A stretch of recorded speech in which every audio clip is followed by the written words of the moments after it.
Hi, I'm Chris Gilman. I'm an associate co-director of the Center for Digital Liberal Arts at Occidental College. The project here is Crossroads 3.0, which is an opportunity to rethink how to deploy an existing media wall and web application for deployment at multiple institutions. I'm Jacob Sargent. I'm the other Associate Director of the CDLA at Occidental College. My name is Darren Hall, and I'm Academic Technology Specialist at the Center for Digital Liberal Arts. I'm Colin Agarwal. I'm the Data and Information Specialist for the Social Sciences at the same institution. And I'm Emily Sherwood, and I'm the Assistant Director of Digital Pedagogy and Scholarship at Bucknell University, and I'm here this week as their coach. So I would say that in some ways maybe our project is a little bit distinct from some of the others, to the extent that the first project already does exist, and that we came here for essentially two reasons. One is to rethink the system in and of itself, and also to take advantage of the environment of the conference, surrounded by other DH enthusiasts, to make connections, as well as to do essentially a form of market research to see what kind of interest and uptake there is in some of the components of our existing project. Chris and I came to ILiADS last year, and that was part of the inspiration for doing this type of project here, is that we came, we weren't here when the teams did their week-long work, but here for the presentations over the weekend, and there was just such a great energy around what we saw here and how people were working together and the kind of time that they had taken away from their regular work routines to be able to work on a project together, as well as then get ideas and inspiration across institutions. I would say, just to build on that the focused time that the week has allowed us to kind of really dig in deep on this particular topic is a great opportunity, because it's not something we can really do in our regular schedules when we're at our home institution and sort of dealing with so many other projects and people that we're working with, and that being able to come here, be away from our other colleagues, get fresh sort of input from people from other institutions, the structured conversations that we've had with the experts here, I think has helped us to make a lot of headway on something that would otherwise sort of just stretch out ad infinitum, and so that's been particularly helpful, I think, in my own mind, in looking at how this week has panned out.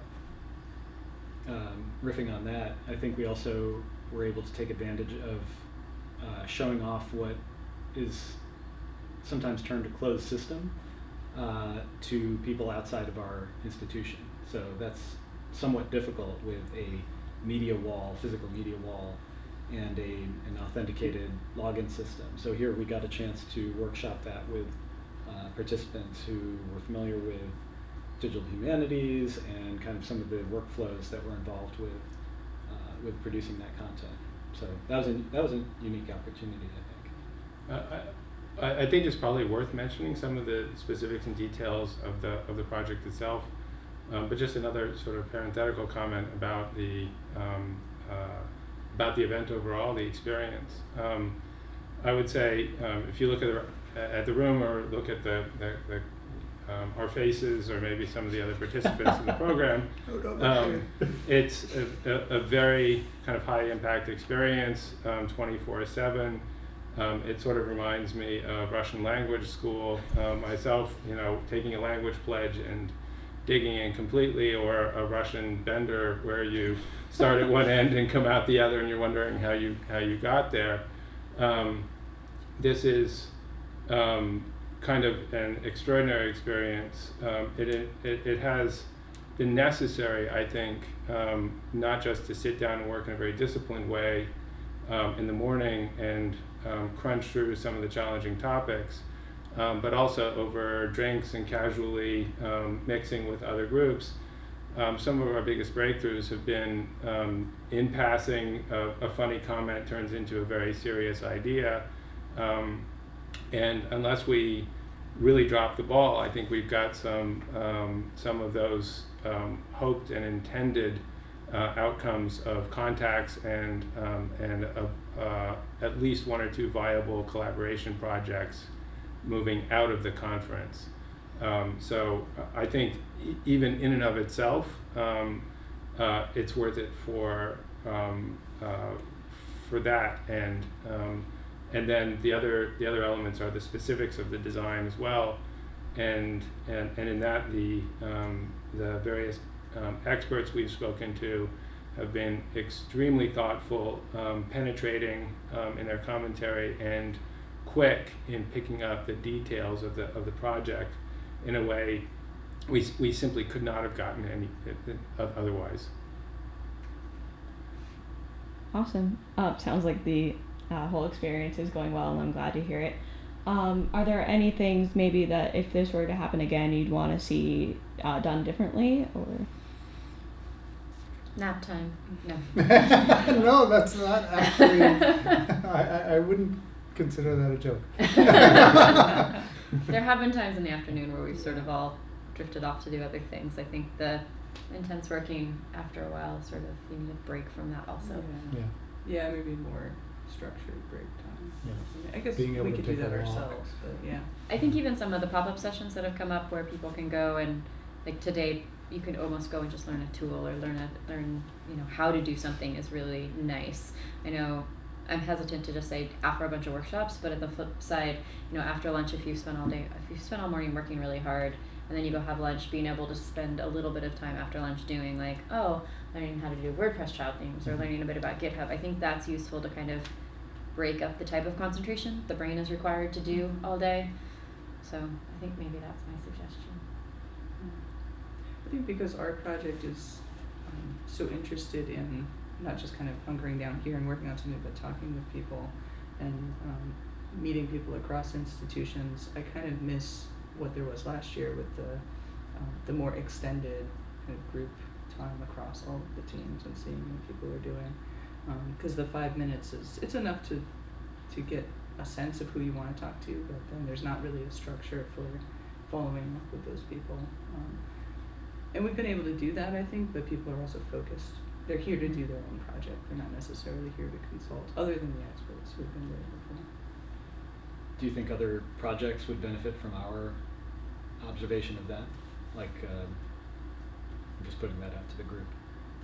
What if there were other check-ins? So we had the Ignite session, and then we're going to have a closing session tomorrow. But what if there were other check-in points? Actually, I think part of it, your question reminds me, part of it is having other people here too. Because that was my sense, and I'm not sure that that's really the case because I wasn't here for the team time, but that there was kind of an influx of new energy too. There were people who hadn't been here working on projects all week who came to see what was happening. So that I think shifts the relationship of the teams to each other, where they've been putting on something together for an audience. And there's more exchange. So you liked it with the final conference last year? Yeah. Yeah, in that case, we were the new energy of coming in. So I could use some new energy right now. and it did look as though the participants themselves had really gone through a long process and were kind of stumbling toward the finish and kind of happy and relieved, but also had a fair amount to talk about. And in that sense, the kind of bookend event wasn't the same as the workshop process. It was just another occasion to talk about DH and to share contacts and so forth with the workshop element as a part of it.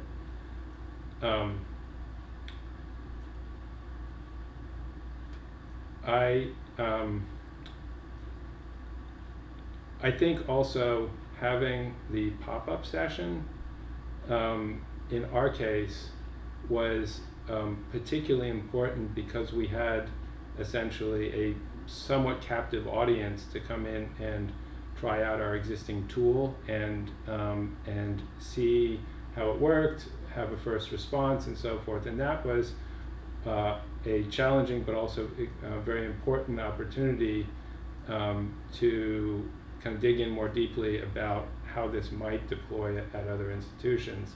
So I think, you know, even the pop-ups might be for other purposes.